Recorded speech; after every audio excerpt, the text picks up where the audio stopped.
Hi guys, welcome back. How's it doing, garage? So today we got a little project going on. Some of you might remember this vehicle from Motor Trend or other YouTube, but a good friend of mine, Mike Finnegan, hit me up wanting me to install some helper bags on the roadkill Ram truck. So he's always had an issue when he put cars on the back of it or whatever, and it gets a little rubby. So, you know, me being me, I'm like, yeah man, you know, drop it off and we'll see what we can do.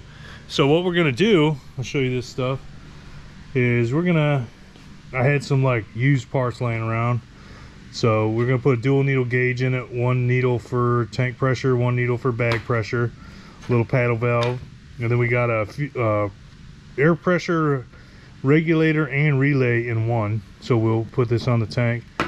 We've got a Viair 444 compressor, plenty big enough for this little unit.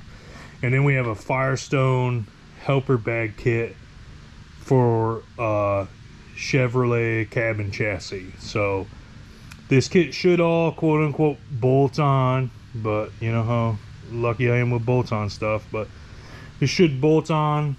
And then we're gonna hide the tank and compressor and gauge and valve in one of his little boxes. Luckily Mike's got a winch on this unit, so there's a battery in one of these boxes on here. So we're gonna put all this stuff near the battery, so that way we don't have a ton of wiring just going, you know, fore and aft for no reason. So yeah, I'm gonna take the brackets now and just check and make sure that they fit up in there and everything like that, and see if there's any kind of modification we're gonna have to do or any of that. But yeah, so stay tuned. Hey guys, so I've got the passenger side set up on the axle. It's really super tight down in there. This truck won't fit on my lift, and I tried to lift it up with my forklift, but it's just too big. So I'm gonna stick the camera down in there and kind of talk about what I did. It's just too tight down in there to have the camera and then trying to work with everything. So plus it's super duper oily. So like, yeah. So I'll show you what's going on down here.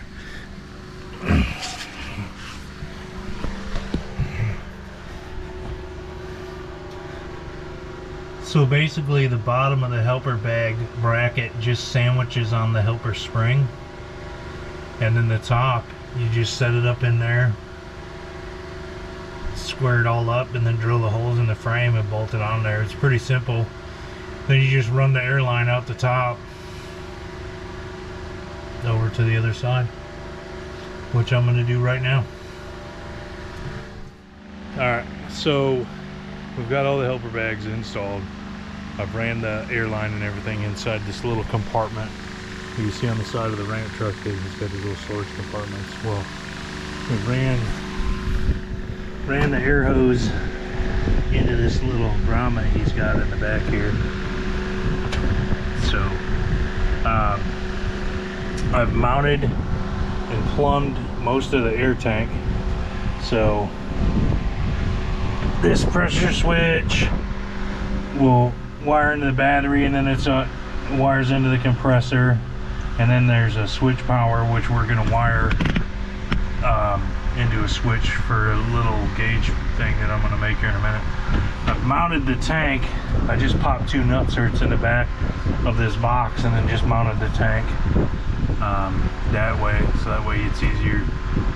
I mean, easier to take out is a relative term because it's a pain to get your fingers back behind there, but at least there's no nut on the back side of it that you gotta tend to. So what I'm gonna do next is mount the compressor, plumb the compressor into the thing, and then make a little panel to hold the gauge on-off switch and the paddle valve to actually air up the bags. So yeah, stay tuned. Hey guys, alright, so a little update. I'm enjoying the fact that the farther this video goes on, the shittier and shittier my hair looks. But so anyway, we've got the compressor mounted in this little box here. So these are the compressor leads here. So this is the power feed for the compressor, and it plugs right into this yellow wire. Boop. And then this will go right to the ground on the battery.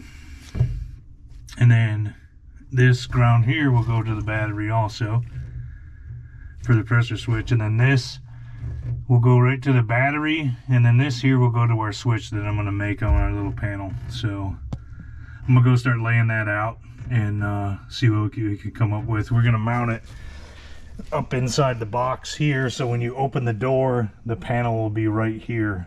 So you can get to your gauge and all that. So let's go work on that real quick and then see what we can come up with. Yeah, all right, so I've got this panel made. So the air gauge will go here, paddle valve will go here, on-off switch here, and then this is for a quick disconnect air chuck so he can air up his tires and stuff. I'm going to mount the panel up here on the top, on the top of the bin. I'm gonna drill some holes in the roof and pop some nutserts in there, so that way, again, no nuts and bolts to deal with, just nuts or bolts. And then I'll probably put some RTV on them bolts too, just because it's on the top of this bin. I don't want water getting down in there. But anyway, I'm gonna get this drilled out, get this mounted, and get this wired up, and then we should be good to go. This should wrap this up. It's hot, super hot today. I've drank like 5 gallons of water today. I've got sweaty drill shavings all over my body, and it kind of sucks. So I'm ready to go to the house. But anyway, I'll be right back. All right, so short of a little vacuum job, I think we're all finished here. So I've got, light around a little bit. So I've got the little control panel here, tank gauge, tank is white needle, bags are yellow needle, paddle valve, put there in the bags, on-off switch. I only had a freaking on-off-on switch, so I just wired both legs up so you can turn the switch either way. And when you turn the switch on, it lights the gauge up. So I didn't want to have to wire an LED up to the switch to let you know that the switch is on. So I just used the light on the gauge. So if the light on the gauge is on, that means the compressor's on. And then we did the quick disconnect for the air hose that he requested. And yeah.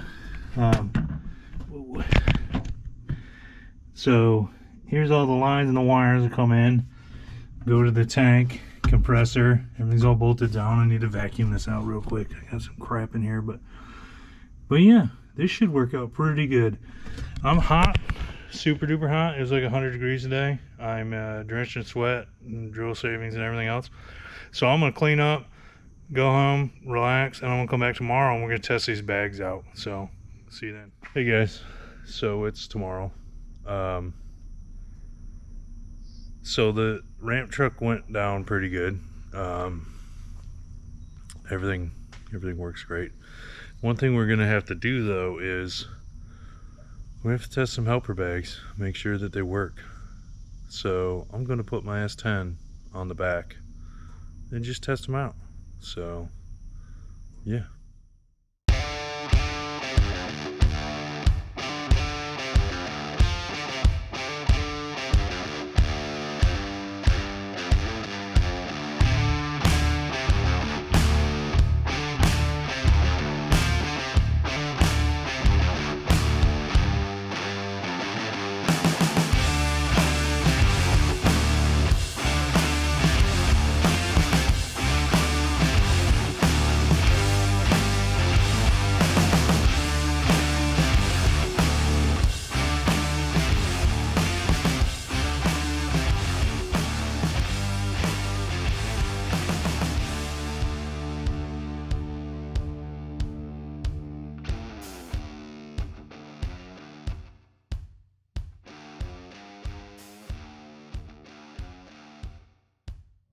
So I finally got the S10 on the back of the ramp truck. It was kind of a pain.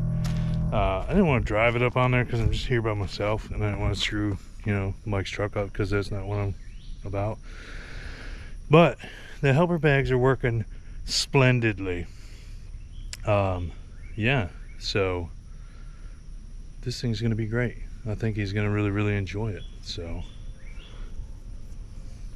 you can come pick it up now, because it's super long. It barely fits in my shop. But yeah, check this out.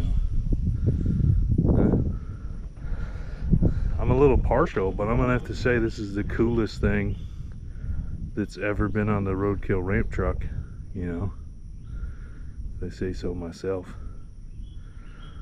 You know what I mean?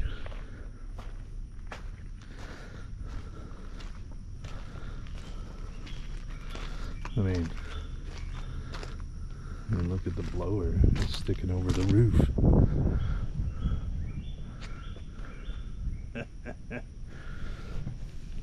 Well, anyways, thanks for watching.